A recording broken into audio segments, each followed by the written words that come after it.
Greetings, I'm Barrett and welcome to Meet Me at the Table. Today we're continuing our playthrough of Shadows of Brimstone Forbidden Fortress. Our assassin and our monk are trying to seal the Void Gate before it unleashes total chaos onto the poor villages in the area. This video is being shot back to back with the last video, so if there are any errors made in that video or in this video, please check the pinned comments to see what those are. Without further ado, let's get to the action. If you're excited to see if we can seal this gate, then I need you to meet me at the table.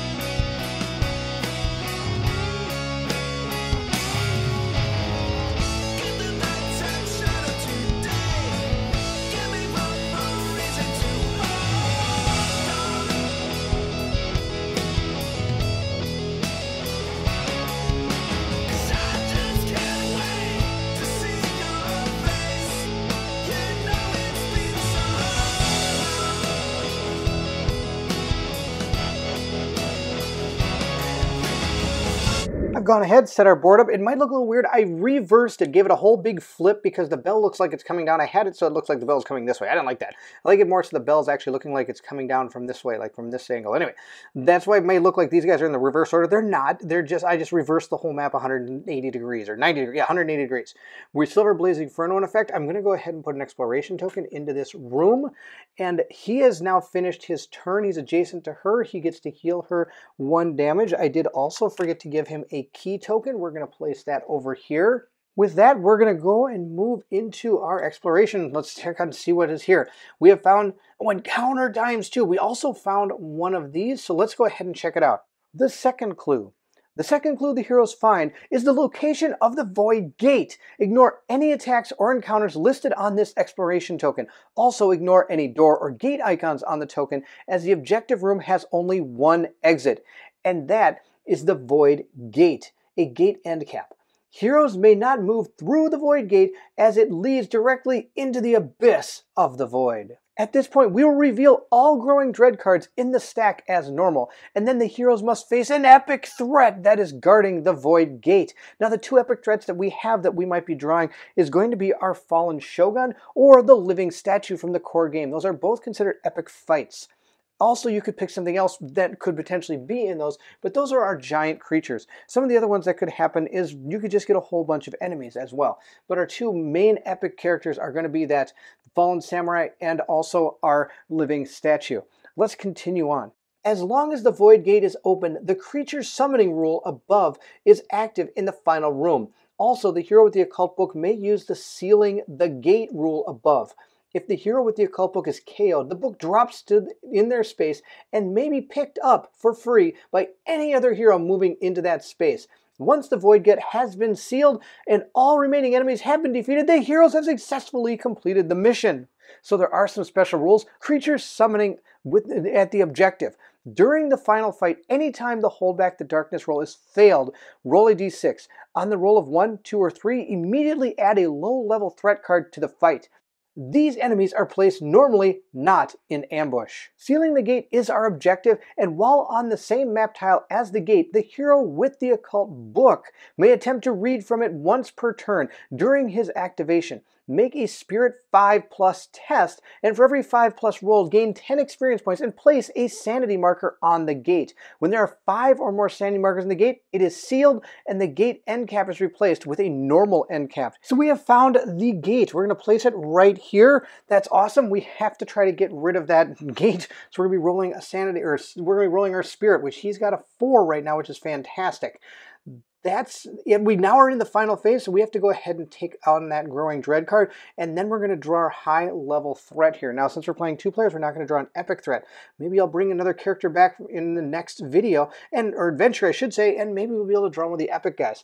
Let's see our Growing Dread card. We have an ability here at this point that we could both, every person in your party can spend a grit together collectively to remove a Growing Dread card before it's revealed or after it's revealed and before it takes effect.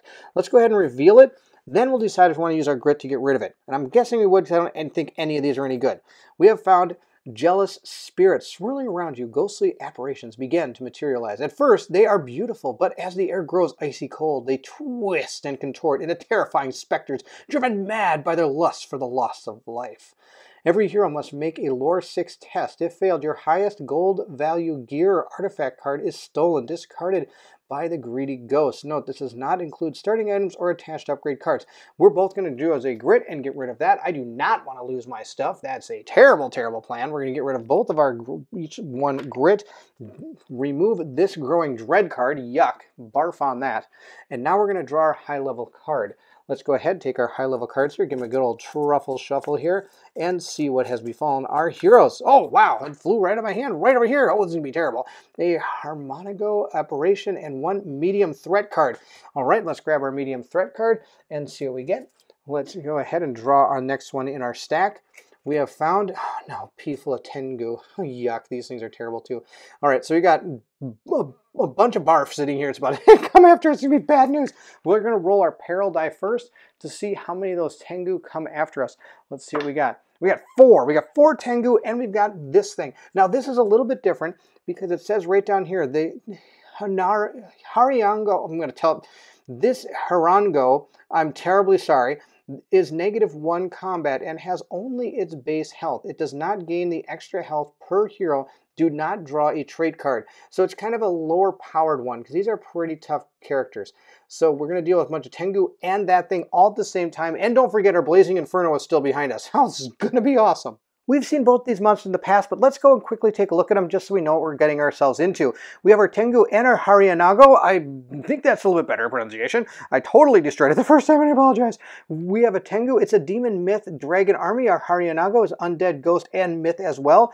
Thank goodness we got rid of that undead card. I think it worked for against her, but I don't have it right in my hand right now. It is a myth, so that actually is going to help out our traveling monk. If I remember it, there's a good, I'd give myself about a 60% chance of not remembering that these are myth creatures as we fight them. They're medium and large size. They have initiative 7, so they're going to be going first. This has initiative 4, which is the same as our traveling monk. Sadly tied, that means that this Harianago is going to go before our traveling monk, which is going to be terrible. The abilities on the Tengu are as follows. It has flighted and moves through other models and changes each target each turn. It's a sword master, which means it can do 6+ and gets double damage, just like those spearmen. It's terrible. And it has a parry ability for each hit roll of 1 that is adjacent hero rolls. It cancels the highest rolled successful hit after that. If there's no successful hits left, the enemy does 1 free combat hit to that hero outside of the normal turn sequence. This ability applies for each Tengu model adjacent, though that's terrible. All right, it does have a 10 move and an escape of 4+. It rolls 3 combat dice, needs a 3 or better, and it does 2 damage. They have 5 health with 3 defense, and they're going to give us 35 experience each. A Harianago has a Terror 3 ability. A hero starting their activation on the same map tile automatically takes 3 horror hits. Oh, barf. Held aloft. Moves through other models and changes targets each turn, no matter what. Animated hair at the end of the enemy's move. Every hero within 3 spaces takes D6 hits that do 1 damage each. Barbed Hooks, a hero that takes 2 or more wounds from the Harianago's animated hair, gains the ensnared marker. If that happens, I'll explain how that works. Spectral Horror. This enemy does +1 damage on all of its hits against heroes with Spirit 2 or lower. And we actually do have, I think, a character with Spirit 2 or lower. And that's going to be it's our Assassin. It has a 3 move and a 5+ escape, which makes sense because it's got a lot of hair preventing us from getting away. It has a 4 melee, and it has 3 combat dice. Now, this is a weakened character, so it actually gets -1 combat and has only its base health. So it actually has 2 combat dice, doing 3 damage each with 3 defense, and it has 20 health. It doesn't get +5 per hero because it is a weakened Harianago, which we need all the help we can get, so that's fantastic. And its experience points is going to be similar to the way that our Oni gave us experience points. This is the perfect definition of being caught between a rock and a hard place, because we have our Harianago right up here. It gets placed in reverse initiative order. Actually, I believe she's here because this will be as far as it could possibly get from our characters. And then these are going to line the entire back here, from what I understand. Actually, we'll start right here. We'll go this way here, and we'll go this one here. This one is then going to be placed right here, I believe. We'll go like that. That'll be fine. That'll be how we place them. they're all set to go. Why is this a rock and a hard place? Well, if I move into here, I'm going to be taking 3 horror hits from her. If I move back, I'm going to start taking damage from this blazing inferno. And if I'm not in this room, I can't attempt to seal that gate. Oh, this is going to be a fight for the ages. I'm really excited. I hope you're excited too. This is absolutely going to be awesome. Let's go ahead and dig into this fight. We're starting with hold back the darkness. There is one thing I have been forgetting to do that I probably should have been. There are moments when I should have probably been scavenging in this game, and I haven't been doing much scavenging. Like the last turn when the assassin came and looked in here, he ran up here and healed and everything. He could have scavenged in this room if he wanted to, but I haven't been rolling the scavenge dice, which is my own fault. I could have been gaining a little bit more experience points, but you know what? It's those cards are a third bad, third good, and a third nothing. So it might have been better that I didn't do any of the scavenging at all. Let's go ahead and start by holding back that darkness. Come on, Monk, let's get that 7 or better. Yes, we got an 8. That's awesome. I do have to move this up 1 because I have gone to my 3rd room. And also we need to make sure this thing's still technically in play from what I understand. I need to get in this room so this thing doesn't rise up. That's the last thing I need is even more on me trying to take me out. In initiative order, the Tengu go first. They're even faster than my assassin. They have 10 movement. So we're going to go ahead and 2 are going to target her, 2 are going to target him. And from the way I believe it's going to move, he's going to move 1, 2, 3, 4, 5, 6, 7 over to here. He's going to move 1, 2. Oh, wow, this one's a... Oh, no, I thought I was missing a head, but it's not. It just looked like it. 1, 2, 3, 4, 5, 7, 8 to right here. This one's move 1, 2, 3, 4, 5, 6, 7, 8 to right here. Now, I'm not sure if she can fight through this. If he can't, we're just going to go with it, and I apologize. 1, 2, 3, 4, 5, 6, 7, 8. You can tell me in the comments below. If that's the case, they should have been standing like this to fight. I don't know how much that's going to make a difference, but I'm going to place them back like this in the back row for fighting purposes, and we're going to go into our... Oh, they're going to have to actually fight us now. They got 4 different attacks coming at us.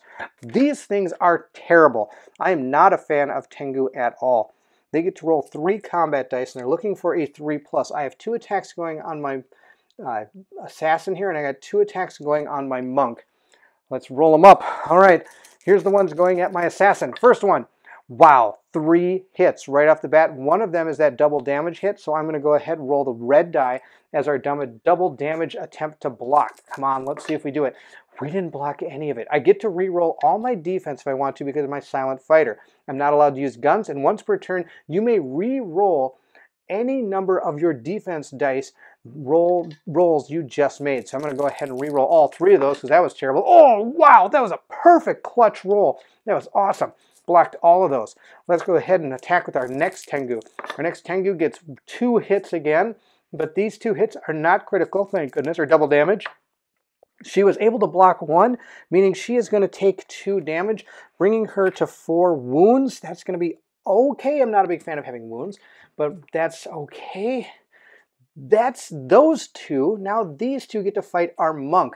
We're going to roll up the first attack. The first attack did 1 hit. He's going to roll his defense. He was unable to block it.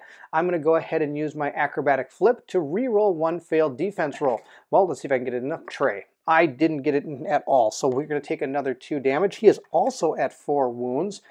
Oh boy, okay.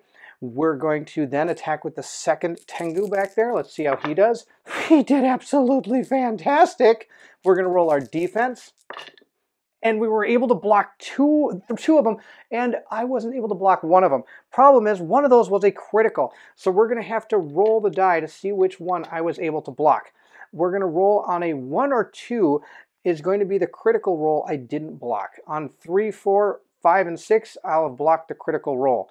Let's see what we got. We got a 1. We did not block the double damage attack, so he's going to do double damage to us, which means he is doing a total of 4 damage to us. Oh, yuck. I did not block that. That would have been a really good one to block. So we're going to take a 5 token wound thing and take a 1 off. He is at 8 wounds right now. Oof, that's a terrible start for our characters. All right, he has taken a total of 8. That double damage attack for 4 is awful. That's the end of this row of death. It's like this marching roll of death. We're going to start there. She is technically in the room when you're on the square where these 2 match. So she has to start by taking 3 horror hits from that terrible Hariyanago. Let's go ahead and roll up her sanity. She's a 4+. She saved 1. So she's going to take 2 horror sanity hits from that. So we're going to go ahead and place those down on her card. She's taken 2 sanity. She's going to go ahead and also take the potential damage from here, because again, she's in this room also. This is absolutely terrible. I'm in multiple rooms. Oh, she took 2 damage from that too. So she's got 6 damage. She's at 6 damage. Our traveling monk is at 8 damage. Oh my gosh, this is not starting out very well. Let's see what she can do. She can move. Let's see if she can move out of that room. That'd be fantastic. Nope, she got a 1. She's going to get a grit though, and I'm actually going to take the grit. That's totally fine. I'm going to take that grit, put it right here, and she's going to move 1 right here. She's going to go ahead and fire her shuriken at one of those. I'm going to target this one right here. We're going to roll our 2 dice and see how we do. Come on, I need some good hits. I got a critical hit. Oh, yes, and a normal hit. So our normal critical hit is going to be this red die. Let's see how it goes. Come on, critical hit. We did 3 damage, and these things have 5 health, so that's 3 auto wounds on him. That's great. Let's put those out there because I'm going to keep on counting. We got 3 wounds on him. Then we got a 6 with the other attack. It has 3 damage, so that's another 3 wounds. This thing is dead. Oh, the shuriken's paid off. Pow! There he goes. I'm going to grab 35 experience points for taking out that Tengu. Whoofta! That was a good way to start. We've taken 1 out. Let's go ahead and continue our movement. We have 1 movement, 2, 3. I could get in this room and have these all fly in, but I think I'm going to have to run back here and attack one of these. I don't really want to because I'm still stuck in this Blazing Inferno, and this thing could rise up from what I understand. I could be wrong, but I think I'm right. I don't want that thing to rise up. We're going to use our ninjutsu. I am adjacent to 2 of these creatures, so my deadly does not take effect, but I still got a critical hit with that ninjutsu and a normal hit. So we're going to go ahead. This, of course, will be our critical. I need some big numbers here. Oh, no, I only did 1. I did 2 damage total because it has a 3 defense. So our 4 damage attack did 1 damage. And then our critical only did 1 damage as well, which is fine. We've done 2 damage. We killed 1. We put 1 at 2. That's actually pretty good. I'm not going to complain too much. We're now going to move into our Hariyanago's turn because she has the same initiative value as our monk, and enemies always go first. So let's see what this thing does. She will move 3 spaces and retarget every turn. So I'm not actually going to target anybody because she has a melee attack and no range. So she's just going to move 1, 2, 3 to right there. And as she gets closer now, I'll start rolling to see who she's going to target. But since she changes every turn, it's not the end of the world. She is able to do animated hair, and if she ends her move, every hero within 3 spaces rolls d6 wounds. 1, 2, 3, there are none. So again, that's not going to matter at all. We're going to continue on with our turn. Hopefully I can take some of these guys out before I have to actually fight against her. That's the end of her turn. It's now our monk's turn. Our monk is going to grab a key token. He's up to 2 key tokens. That's great. He's going to go ahead and roll his 3 horror hits. He is immune to terror, but he's not immune to horror hits from what I understand. So he's going to take 3 of them. Let's roll them up and see how it goes. He was able to block 1, so he is going to take 2 sanity damage. That's not great. We're going to then see if he's able to prevent this Blazing Inferno. Come on, block this one time, man. Oh yeah, he blocked it. All right, now he's going to move. Let's see how far he can move. He can move 1. That's great. I don't mind gaining grit right now. I need as much grit as I can get because I've got some awesome powers that use grit. At this point, he's going to use his Sacred Bell. Once per adventure, you and all heroes on your map tile count as having a cover 3+ save against all attacks and damage sources until the end of the turn. I'm going to place that out on the board. I'm going to place it right on the bell. Why not? That's awesome. It's going to be right there on the bell. I'm actually going to move it down a little bit. It's going to go right there. That is in play. That's going to be in play for 1 turn. I'm going to help me out as much as I can with that. The monk is now going to attack. It's going to use its monk staff and see how he does. We're going to roll 2 dice. I'm looking for a 4+ to see if we can hit. Actually, I'm going to try to break away from the Tengu is what I'm going to do first. I did not. If I was able to break away with the Tengu, I could have moved over here and potentially just maybe taken out the wounded guy because he's not the greatest attacker compared to what she can do. He can do a ton of damage if he can hit and roll those 8s though. Let's see how he does here. He hit both times. Oh no. Now do I just pile it all onto one guy? Or do I split it like I did with this one of those bad guys over here. Splitting it didn't work too well last time. I think we're just going to dump it on. I think the less characters that are attacking us, the better. I'm going to go ahead and put it both on here. The first attack going on that one, the first damage is 2. That didn't do any damage to him because he got 3 defense. That's terrible. The second one is going to do 2 again. Oh, I didn't do anything to these guys at all. Really? Wow. All right, that's the end of his turn. He didn't hit him at all. Oh, he does have a tonic. I wonder if I want to use that. I don't think I will. The tonic is something cool, but I don't think it's really going to help me right now. Actually, I should have probably given it to somebody else. Because what it does is I'm able to discard it to give myself 1 grit. The other one is a potion. I have this to add 2+ to one of your skills until the end of the turn. So I have 2 of those on my assassin, but sadly, it's kind of funny. The person who's going to be taking these attempts to stop that doesn't have the potion tokens. I can pass things, I believe, through with my characters, but we're going to stay with what we have. I'm not exactly certain how it works if you're able to do it during combat. If you can do it during combat, I should be giving the potions to him, but I'm not. We do get to roll our sanity at the end of his turn. Or sorry, spirit. We get to roll his spirit. He gets 4 spirit dice. For every 5+, I get to put a token on there, a sanity token. Let's roll them up and see how it goes. I got 2. That's awesome. I'm going to put 2 of those sanity tokens right here. 1 and 2. We need 3 more, and we have sealed the gate. And that's what we're really trying to do during this thing. Finishing my turn adjacent to the assassin, I do get to heal 1 wound off her. We'll do that. And now we're going to hold back the darkness. Let's see if we can do that. I need to roll a good number. We're looking for a 7+. We got that 7 again. That's awesome. If I ever fail that hold back the darkness, more things could come pouring out of that thing. That'd be terrible. We're going to move into our turn, and of course, it's these characters right here. They're going to go ahead and target. They are going to change their target. We're going to roll our die. The red one is going to be the assassin. The white one is going to be the monk. The higher number is what this one is targeting. Let's see what it is. It got the same number. Let's roll that again. It's going to target the monk. So he's going to come 1, 2, I believe, right over here. And we're going to retarget one of these guys as well. One of those is going to go after the assassin. I'm just going to send him over here. And that one's just going to stay adjacent to the monk. I'll move him over 1 right there. Just because it's probably because it's better for me right there. That's the end of their movement. They're now going to go ahead. 2 are attacking the monk. 1 is attacking our assassin. Let's roll up the assassin's attack first. There are 3 attacks coming at her. Let's see how these go. Oh, all 3 of them hit, but none of them were a 6. So at this point, the order of operations, I believe, first is our sacred bell is going to be used. So we're going to roll 3 pluses. Let's see how that goes. We stopped 1. Wow, that was awesome. Now she's going to use her actual defense rolls, and she got another 1. So she's going to take the 2 wounds. I'm okay with that. I probably shouldn't be okay with that, but I'm going to go ahead and take them. We're going to save the reroll that she has for another time. She is up to 2, 4, 6, 7 hits. That's pretty terrible. We're going to go into our monk's turn. He's going to go ahead and get hit by this character right here. He got, oh no, there's that 6. We're going to roll our cover save from the bell first. Let's see how that goes. We were able to save it. He's going to be attacked again by another Tengu. Let's see how this goes. Another 2 hits this time. And the double damage one this time I'll remember as trying to block with my red die.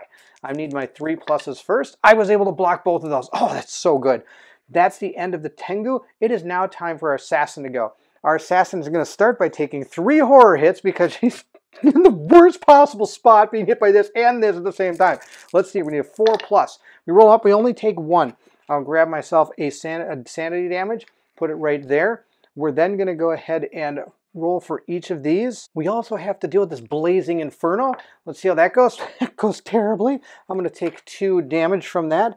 Wow, we're just piling up the wound tokens here. I'm going to go ahead and discard some of the wounds to give another 5. We've got 9 damage on her right now. And she only has a maximum, I believe, of 10, unless she was able to power herself up. And she wasn't. She's only at 10 health. Wow, she's 1 away from dying, mostly because it's blazing inferno. This is out of control. We got to get rid of that thing. Or I can't get rid of it. I got to get out of the room. To get out of the room, let's move. Let's roll our move die and see what we get. We got a 6. That's fantastic. We're going to go ahead and move. I'm going to move. I can move 8 if I want to. We're going to move 1, 2, 3 to right here. And at this point, I'm going to go ahead and throw my shuriken. I get to unexhaust it, throw it again, and see how it goes. I'm going to roll 2 dice. Come on, big money. I got a 3 or 6. I got a critical hit, except I forgot to say who I was targeting. I'm going to go ahead and target this guy because that's what I want to do. We're going to go ahead and see how much damage we do to this guy. Come on, let's kill him. I got 1. Yuck.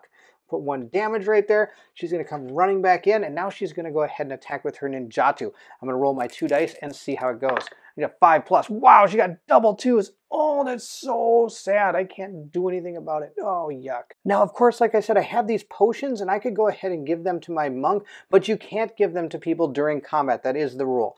So that's the end of her attack. Wow, that was terrible. She didn't do it. Now, I could use my grit, but I do have this dragon ring. It says once per adventure, use 2 grit to transfer any number of wounds from yourself to any mix of other models on your map tile, ignoring defense. I only have 1 grit. I'm hoping for 1 more, hopefully before she dies. And I could do 9 damage and split however I want. I could put what, 5 here and 4 there, killing both of those guys off. That'd be awesome. But sadly, from where we are, I can't do that. Another thing I forgot about this guy. Let's see what happens to that guy. Oh, he's gone. Let's get him out of there. So even if he wasn't supposed to rise up, he's gone. And if he was supposed to rise up, he's gone anyway. So he's totally good. That guy's totally off the board. That helped me so much. That's the end of her turn. I don't think there's anything else she can do. She's used almost all the things she's had. Her family crest, her Lotus Clan ability. She's used both of her shurikens. She's totally done that. She's just down to using her ninjutsu and hoping for glory. We're going to move into her Harinago's turn. Sadly, there is nothing else I can do. Here we go. This Harinago is going to go ahead and target somebody. Let's roll our 2 dice. The red one, of course, is our assassin. Going after our monk. Oh, no. And here comes our large enemy. It's going to move 1, 2. Oh, it can't even go after the monk because it can't get to the monk. So it is going to move as close as it can, or it's going to target the other character that he can get to. It is now in that position. This thing now has, and it says it can move through other models and change targets each turn. The only target it had would have been the assassin because it couldn't get to the monk. It has animated hair at the end of the enemy's move. Every hero within 3 spaces takes D6 hits that do 1 damage each. We're going to go ahead and roll them up. This is, of course, our assassin and then our monk. Let's see what happens. We're both going to take 3 hits. Oh, this could be terrible. All right, we're going to have to hopefully block these. This Sacred Bell is still in play. So our assassin is going to go ahead and use the Sacred Bell first. It gets to roll a 3+ save. I saved 1. Now it gets to use the defense. Let's see how that goes. I was able to save yet another one, so he's going to take 1. Oh no, if she takes a damage, she dies. Oh, that's terrible. So she's going to have to use her Nimble Fighter ability, her Silent Fighter, which allows me to reroll any number of defense rolls I made right now. Oh no, she takes 1 more damage and she dies. So she's going to take her 10th wound, which is enough to take out our assassin. Normally, when a character falls to the ground, you're going to go ahead and place out a dead character token. For example, we go ahead and place this out. Even though it doesn't look like the assassin, it's still your dead hero token. But we do have 1 revive token. When you play 2 players, you're given 1 revive token that you can use when one of your characters die. What this does, it allows you to fully restore your character to health and sanity, so she has no damage on her whatsoever. And she gets to recover 1 grit, giving her 2 grit, which is good and bad. I know somebody actually mentioned this in the comment section of one of the videos. I should be giving this to the monk, and that's very true. I should give this to the monk because he's able to use that. It would have been a fantastic way to do it, but I didn't. I would have been smart to do it because if he could heal her. He can't really heal himself. He could use that to actually heal himself. But that's beyond the point. Failed miserably in all my aspects of getting people to write stuff. Oh, totally, totally newbie at this game. We're going to continue on. We're going to go ahead and try to hold back the hits with our bell from this. We're still having to, so she died. She came back with the revive token, back to life. And now we're going to have to go ahead and block the hits that are still targeting that guy. So let's go ahead and roll these up. He's going to use his bell save first. He got all 3. He saved all 3 of those hits from the hair. That's fantastic. So he's not getting hit by that. Then let's go ahead and check out the rest of what the Harinago does. This enemy does +1 damage on all of its hits against the hero with Spirit 2 or lower, which means she would take even more damage that killed her, which is absolutely hilarious. I believe she's going to continue to target this character. I could be playing the way this revive token works wrong. I maybe should be putting this out at the end of the turn using the revive token. Let me know in the comments below how exactly it works. But the way we're playing it here is that I instantly revive my character. Again, that could be wrong. Our Harinago technically is still targeting that character, so she's going to go ahead and roll her 2 combat hits against that character. Let's see how this goes. We're going to roll them up. She got a 5+, which is enough to hit once. So that means our assassin has to block it. She needs a 4+. She was able to block that hit. She doesn't take any damage from the Harinago, and that Harinago is in real prime shape to go ahead and get hit now. But sadly, that's not going to happen. First, we have to do him. He's going to take 3 horror hits, so we're going to roll his spirit and see how that goes. Well, not his sanity, sorry. He's going to take 2 sanity hits. Why not? He's at 4. He's taken 4 sanity hits. That's pretty terrible. He's going to go ahead now, and he's still in the Blazing Inferno room. Let's see how that goes for him. He went pretty terribly. He's going to grab another 2 wounds. Wow, I think this room's done more damage than most of our people have. He's at 10 wounds right now. So again, he could potentially fall, which would be absolutely tragic. Wow, this is not going well. He's down to 10 wounds. We're going to go ahead into his turn. He's going to grab a key token. He doesn't have any way to heal himself, which is sad. Otherwise, he'd be able to use those to heal himself. He's going to go ahead and attack. Who's he going to attack? I think he's going to go ahead and attack this one right here. Let's see how he does against that. Well, first he just rolls attacks and see how it goes. We're going to roll up 2. I need a 4+ to see if we hit. We hit with 1. It did not do double damage. We're going to go ahead and place the hit on that creature. Since I didn't get the double damage, I think it's better to just hit something good. We hit him for 3. He's got 3 defense. We did nothing. Oh my gosh, this is going very badly. Very, very badly. That's the end of his turn. I forgot to roll his movement. Let's roll his movement die. He got a 4. He could break away, and I think I am going to have him escape, which is kind of going against what I just attacked with. But if I can escape him to there, that would be the way to go. So let's go ahead and see if we escape from these 10. No, we don't, so it doesn't matter. He's still where he is anyway. That's it. That's the end of his turn. That everybody is gone, and everything is done. We're going to go ahead and now roll for our darkness track and see how it goes. Let's roll it up. We need a 7+. We got a 6. Oh no, that's terrible. Roll that, put that there. Now I have to roll a d6. And if we get a bad roll, this could be really bad. Oh, we got a 5. We dodged a bullet on that one. If we got a 1, 2, or 3, that means another monster would have come flying out of this portal. Speaking of portals, maybe I should try to close it. Let's go ahead and roll my spirit. Maybe I should remember to do that, because that'd be really good. I roll my spirit. I need 5 pluses. Oh my gosh, another 2. We're 2 away from closing this door. But we're also not, even if we close the door, we still have to take out everything on the board, which is slowly ripping us to shreds. Going into the next turn, these will retarget. So we're going to go ahead and figure out who they're going to retarget. Oh, I really need to take out that Hariyanago now that I think about it. But I was really thinking if I could take out the minions first, I could take her down faster. But these minions are not going down. We're going to start with this one and see who it targets. We're going to roll our dice. We need to see. It's not, well, we got doubles. That's not going to help. It's going to stay and attack the monk. And I believe it's just going to stay right there. Well, I guess it could move over here. Why not? And then this one will go on ahead and attack the assassin over there, and this one will reposition over here to the monk, just because it's fun to move some characters around like that. And besides, it opens up a place for this Hariyanago to get in if it needs to. Our Sacred Bell, sadly, is done. I really wish I had this some more, because that was really cool. And we're going to go ahead and get some attacks on us. We're going to start with the one attacking our assassin. He's going to roll 3 dice. He got 2 hits. We're going to try to block those 2 hits. We blocked 1 hit. That's fine. I will take the 2 damage. I'm not too worried about that. I'd rather take that damage than some of the damage that's going to be coming from this Hariyanago. That's going to be absolutely terrible. We're going to go ahead now and be attacked by these 2 here. We're going to start with that one. Let's see how it goes. It goes absolutely terribly. We're going to roll the red one will be against that double damage attack because that's poopy. Let's see how this goes. We've blocked the double damage attack, but we are going to take 2 damage. Do I take the 2 damage? That'd be 12 damage. I think we are. We're going to take the 2 damage. It's Bad News City. Oh, no. Maybe I should just block it. We're going to block it. We're going to go ahead and use our acrobatic flip to try to block it. That didn't matter anyway. 2 damage. We're up to 12. That's awesome. The second one is going to go ahead and attack him. Let's see what happens. Oh, my gosh. He got 2 hits. All right. He got hit twice badly. Let's see if he's able to block both of those. He blocked 1. He's going to take double damage. He's going to take 4 damage. And he has gone down. Yuck, this is terrible. Our monk going down is going to be replaced by this token, and I can recover this monk. So we're putting this assassin in a fantastic situation. She has to take out all these people, and she has to pick up this book and seal that gate. Absolutely awesome. So she's going to have to pretty much move here in order to pick that up, meaning she's going to maybe be able to take out both of these guys, but I have yet to touch that creature, and she's going to just come in full force and probably take her out. But we're going to give it our best shot. Here we go. It's going to be our assassin's turn because all of these evil creatures have done what they're supposed to do. We're going to roll up our die and see how far she's able to move. Nope, she's going to take horror hits first. Why not do the horror hits? We're going to go ahead and roll those. There's the dice. There's her model. There's the dice. Oh, yeah, I blocked all three. That was awesome. Now we're going to go ahead and move. I'm going to move 3, 4, 5, which is going to be enough to put me over here. She automatically breaks away from everything. She's going to pick up this book.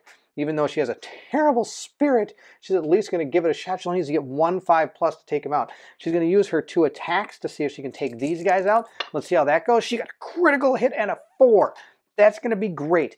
I'm really debating about using it. I think we're going to use it. I have that ability that allows me to change one of my dice to a critical, and I'm going to use it, but I can only use it once per fight. So we're going to use it right now, and I'm going to split this up just like that.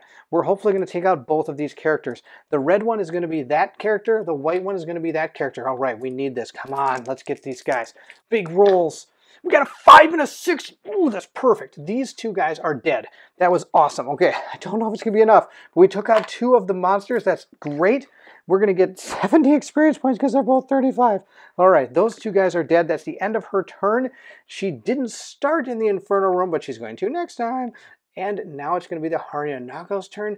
She's going to come moving in and attacking because I don't have to worry about targeting anymore because she's the only one. Before we do that, let's remember to use the book because I actually picked up the book for a reason. Let's roll those dice. I have 2 spirit. Let's see if this is going to work. I need to roll 2 spirit. I need a 5+. I did not get that. The gate is still open. I need to get that gate shut, and I need to get it shut now. This has moved up next to me. And now she gets to use her animated hair. She's going to do D6 wounds. Let's see how much she does. 5. Whoa, barf. 3, 4, 5. She's going to do 5 damage to me. Let's go ahead and roll up our defense. 3, 4, 5.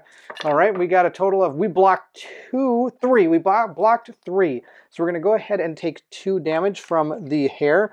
And it does say that a hero that takes 2 or more wounds from the Haryanaga's animated hair gains the entangled marker, or sorry, ensnared marker. Here is our ensnared token right here, and this is specific to this character. What this does is as long as I'm ensnared, I have -1 defense. But at the start of my activation, I can roll a strength 5+ test to try to remove this marker. But as you can tell, that's going to be terrible because now she's going to hit me with everything. I have -1 defense. This guy's going to come in, -1 defense. It'll be -1 defense city everywhere. So that's the end of the hair, and the hooks have done their ensnared. Now we're going to go ahead and roll her combat. She gets to roll 2 combat dice because she is at -1 because she's a weakened character. Let's see how that goes. We're going to roll them up and see how it goes. She didn't hit me. That's fantastic. And remember that 60% chance I'm going to have about this guy, remembering the myth?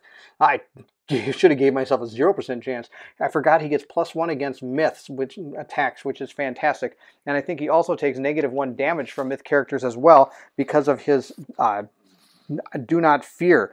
Yes, exactly. So he probably should still be alive, but I totally forgot about his ability to deal with myth characters. And I don't think I've ever played a game of Shadows of Brimstone and remembered that he's really good against myth characters. And that's really kind of his forte. But, oh well, that's my own fault. Okay. She missed. That's it. We're done. We're going to go ahead and roll our darkness and see how this goes. Now, of course, it's her rolling it, but it really doesn't matter. It's going to be a 7+. And we didn't make it. We got a 6+. So we're going to draw another darkness card. Oh, if things couldn't get worse, let's see how bad they get now. Horrors beyond measure. Darkness. The power of the darkness seems to grow with every passing moment. Every hero immediately, oh no, loses all grit. Oh, barf, that's terrible. I was planning to use this to deal tons of damage with that card that I had, my dragon ring. Oh my gosh, that was the worst darkness card I could have possibly ever got. Yuck. All right. Oh, and not only that, we have to see if this thing is, something comes flying through this portal. Oh, we got a 4. All right, at least something's going our way. That's it. He's going to activate. He's going to come flying over here and try to get her. He's going to go ahead and attack with his 3 attacks. This is going to be bad. And he's going to roll them up. He got 3 hits. He got 3 hits.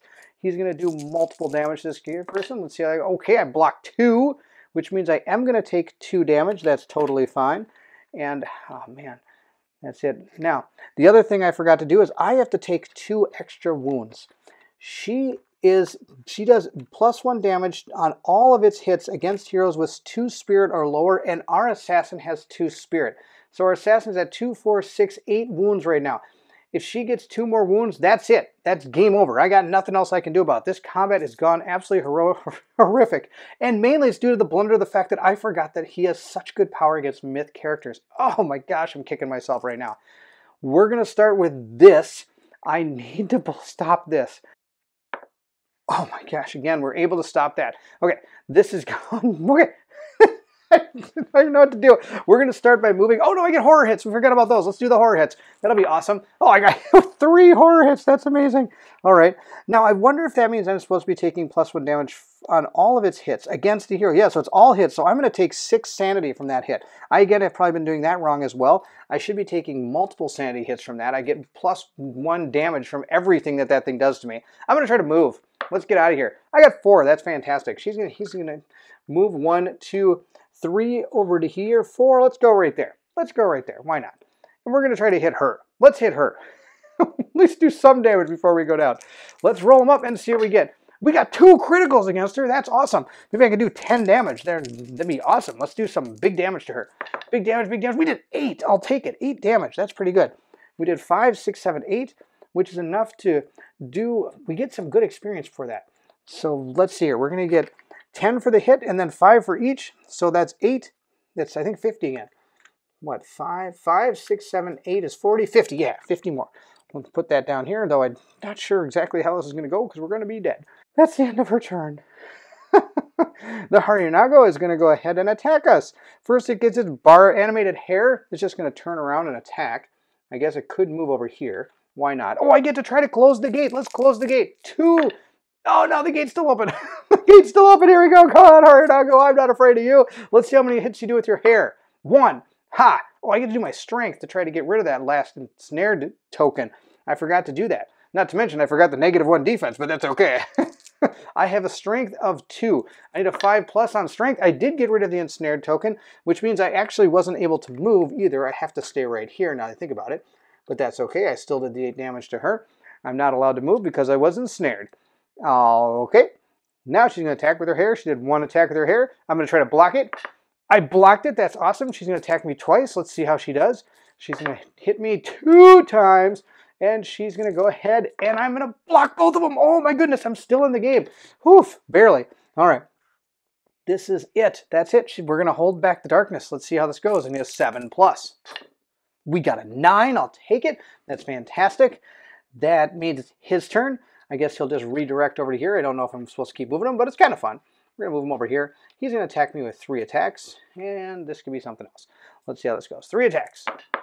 He only hit, well, he hit twice. He hit twice. I need to block both of those. Let's block them both. We blocked 1. All right, we're going to use our, what is it, running, or no, we get to use our silent fighter to roll any member of defense. We rolled him. Oh my goodness, I'm still in the game. Okay, it's going to be his turn now. He gets to take 3 horror hits. Let's block those first. We blocked 1 of them. That might be it, because I don't have any way of re-rolling that thing, and I'm going to take 4 sanity, which could be enough to knock her out. Let's see how much sanity I have on her right here. We have a total of 1, 2, 3, 4, 5, and we have another, what, 1, 2, 3, 4, 5. We have taken 10 sanity hits from her, and it might be enough to kill her unless she has any upgrades from the actual leveling up ability. She did. She got +3 sanity by leveling up, so she actually has 13 total sanity, which is, I guess, good. She's still alive. She gets to try to, oh, she has to hold back this thing. Let's see if she's able to do that. I would laugh hysterically if this room killed me.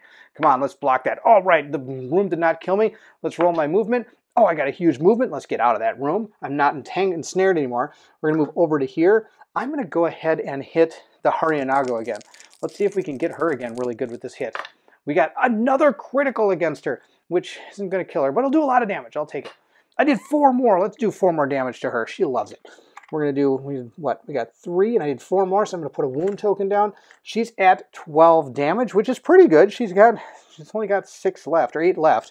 And we did, what did we do? 4, so that means we get 10, 20, 30. I'll give Green 30 experience points. That's fantastic. That's the end of her turn. She doesn't have any way to heal. No way to heal. I'm going to go ahead and try to close the gate. I'm going to roll my 2 dice. I need a 5+. I got a 5+. We were able to seal the gate. The gate is sealed. Boom. That's half the battle. We sealed the gate. We saved the village. We sealed the gate. Are we able to actually get back to the village? That'll be the question. Be the big question. The Harinago is going to go ahead and hit me with her hair. She's going to hit me with 4 horror hits. This could be it. She could just snag me right here and I'll be dead. Let's see how I go. Wow, I saved nothing. I saved absolutely nothing. And I don't remember. Oh, I think I already used my Silent Fighter reroll, but we're going to do it anyway, but I don't think it's really going to matter. Nope, we still took 2 damage and that's going to be enough. She has 1. She's got, I think, a total of 10 wounds on her right here. Let's go ahead and check it out. We've got 1, 2, 3, 4, 5, 6, 7, 8, 9, 10. That's enough to kill her. She is also going to become a corpse token. I mean, I guess I could roll. If I get a 5 or 6, I get to rise up, right? All right. Yes, she rose up. That's fantastic. So we're going to put her right here. And then he could rise up too. I forgot to roll for his rise up. See how he did. Nope, he didn't rise up. He's going to stay there. So she has become a dishonored dead now and is traveling around with the Harinago, who is, well, the good news is we sealed the gate. So they're not actually going to be coming at us. The village is safe. The failure of our heroes is that basically the surge of creatures from the Void Gate, which I actually did close, destroys all the villages nearby. The heroes may not visit the feudal village, but instead must proceed directly into the next adventure. Sweet, that's awesome. So there you have it. We were able to fail in Shadows of Brimstone, Forbidden Fortress. We were not able to make it through the 3rd mission. We were able to steal the gate, but sadly they still ransacked the village. Sad, sad. There were a few things that I failed miserably on and I wish I would have done better on. Him, of course, remembering the myth would have been great. Now, he could have recovered him mid-fight by dragging him in or out of a room and sacrificing her attacks to do that, but it had to be at a point where there wasn't any enemies on the board. And with these things flying all over the place, I really didn't think there's any way I was going to get this guy out. I could have fled with her, but, you know, never give up, never surrender. You know, that's the best way to play a game. Never give up, never surrender. Ah, I learned that from Galaxy Quest. What a great line. You can't forget that. That's the end. We're moving into the next adventure because we don't have a town. These guys totally destroyed it. Now, moving into the next adventure, there are a couple things. I get to go ahead and grab my experience points, my gold, and all that, but I'm going to have to roll for injuries for both of these characters because they both were KO'd during this actual adventure. I believe that's how it works. I believe I still get all my experience and my gold. If I'm wrong about that, please let me know in the comments below. And I potentially can level up between these as well, since I may have enough to go to the next level. We'll see. We'll see how it all plays out. We're going to go into our next adventure. There's a lot of different ways we can go forward in this, but I'll pick out something that's going to be pretty fun. If you have any suggestions, please go ahead and leave it in the comments below. Thank you so much for watching. I hope you enjoyed this playthrough. I always have a fantastic time when I play Shadows of Brimstone. Sadly, I know there's always a few things I always forget. Of course, I also forget any times I roll doubles on the Hold Back the Darkness roll. I'm supposed to go ahead and consult a chart. I don't know if that ever happened. I totally forgot about that during the playthrough. I was having too much fun. Of course, if you did notice anything, please go ahead and leave anything in the comments below. I would love to hear from everyone. I'm still what I consider pretty rookie at this game. I'm not the greatest at Shadows of Brimstone. As you can tell by the way I equip my characters, absolutely terribly. We're going to readjust all that in the next video for sure. I probably will be giving this to the monk because that would be fantastic. And who knows, I might switch up a few other things, giving like a potion to somebody and a tonic to somebody else. We'll see how it all goes. But anyway, we're going into the next adventure in the next video. I hope you're able to join me for that. If you did enjoy the playthrough, don't forget to like, subscribe, and hit that bell so we'll see you know when that adventure comes out. Again, thank you so much for watching. And if you're excited to see more Shadows of Brimstone and other great adventures, then I need you to meet me at the table.